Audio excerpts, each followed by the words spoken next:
Good morning mga idol, no? So welcome sa ating YouTube channel. At ang ating video ngayon ay mamimitas tayo ng gulay dito sa loob ng farm. So tara mga idol, samahan niyo ako. 1, 2, 3, come on!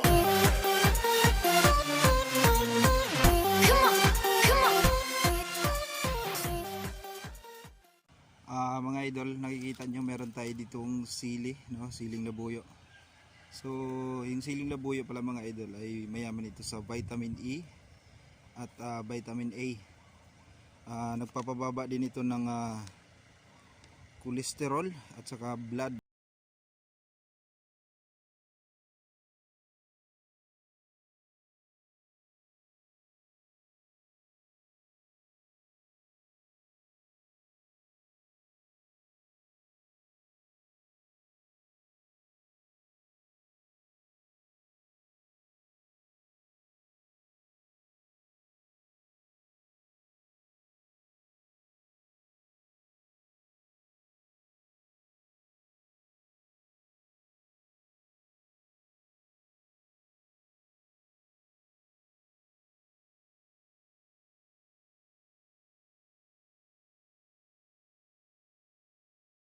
Yung ating sili palang kinuha ay konti lang, baka masubrahan magka-almoranas tayo. Meron naman tayo dito kamatis mga idol. Kamatis.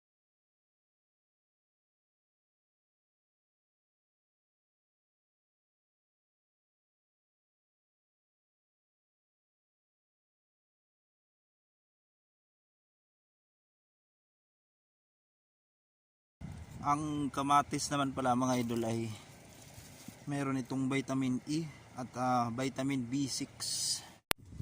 So meron naman dito tayong idol talong.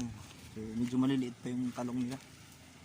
So, yung kukunin natin siguro mga ilang piraso lang.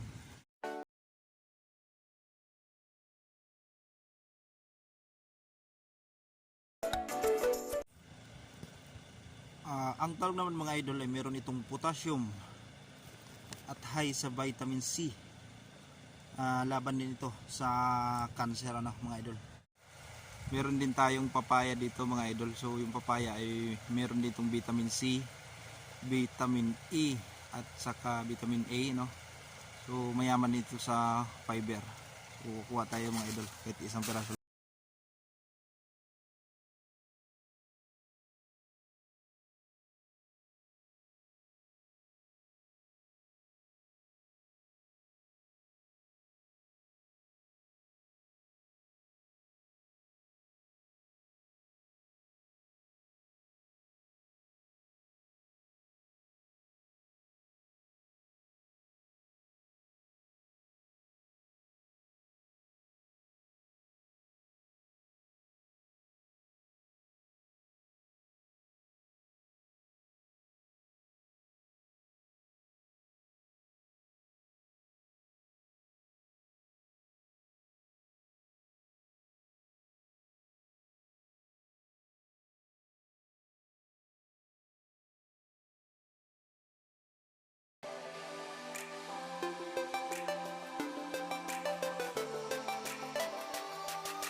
Meron din dito mga idol kamuting kahoy. So yung kamuting kahoy di pa pwede kasi kakatanim lang yata. Maliit pa yung laman nito. Hindi pa pwede yan. Ang kamuting kahoy ay contains of B complex at mayaman din ito sa vitamin K. Mga idol, meron naman dito talbos ng kamote, no? So ito. So yung talbos ng kamote ay meron din itong vitamin E, vitamin C at rich in vitamin B6, no? So napaka-importante din yung kamote pala mga idol.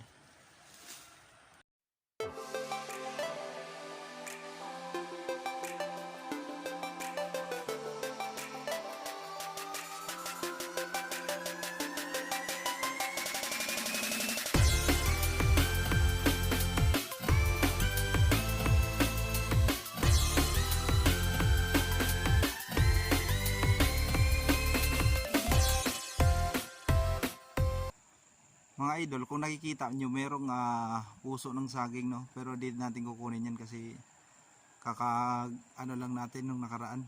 Di ba yung content natin nakaraan ay puso ng saging. So yung puso ng saging pala ay meron siyang vitamin E, B at C. So EBC mga idol. Nakakatulong din ito sa cancer, diabetes at sa Alzheimer's, no mga idol.